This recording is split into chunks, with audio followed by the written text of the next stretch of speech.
Het is het gesprek van de dag op beide Hegenskwaal. Een gearworking en mogelijk in de toekomst zelfs een fusie. De meeste personeelsleden van de beide skwaalen zien het als een logische kar. De skwaalen kunnen elkaar versterken.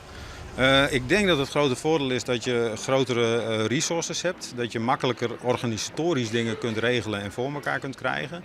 Stenden heeft daarnaast een heel groot netwerk internationaal, wat voor de NAL heel prettig zou kunnen zijn. En de NAL heeft intern een aantal faciliteiten waar Stenden heel goed gebruik van zou kunnen maken. Bijvoorbeeld ICT-voorzieningen. Maar de vraag is wel hoe vier het gearmat. Bij Stenden zullen ze een fusie voor eerst net zitten. We hebben er net eigenlijk één achter de rug met Stenden. En een Hogeschool Drenthe. Daar zijn we nu bezig om onze eigen cultuur vast te zetten. Dus dat is nog veel te vroeg.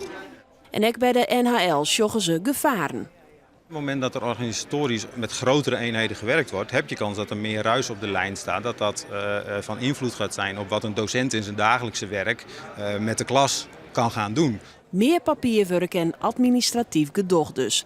Maar dat er een soort van gearworking komen moet, stiert voor beide maar sissenskipsrieden vast. In eerste instantie in een coöperatie. Ja, coöperatie kun je altijd. En er zijn zeker gebieden waar je dat natuurlijk op zou kunnen doen. Inkoop van energie, papier misschien, noem maar op. Allerlei gebieden waar je dat zou kunnen gaan regelen. Het ziet er even personeel en studenten al lang om te komen. Het is een logische kar. Ze staan er naast elkaar, dus waarom niet, zou ik zeggen. Protte dingen die door samen, die door hetzelfde. Waarom maken ze dan het gebruik van elkaars expertise? Ik denk dat er heel veel winst in valt te halen. De studenten van de NHL zullen meer gearworking in elk geval wel zitten.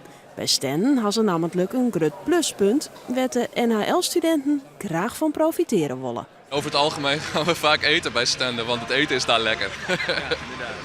Ja, het eten is daar wel lekker. Ja, wat had ze daar specifiek dat zo lekker is dan? Noedels, pasta, pannenkoeken, pizza, van alles. Dat is dan toch wel heel belangrijk, hè? Ja.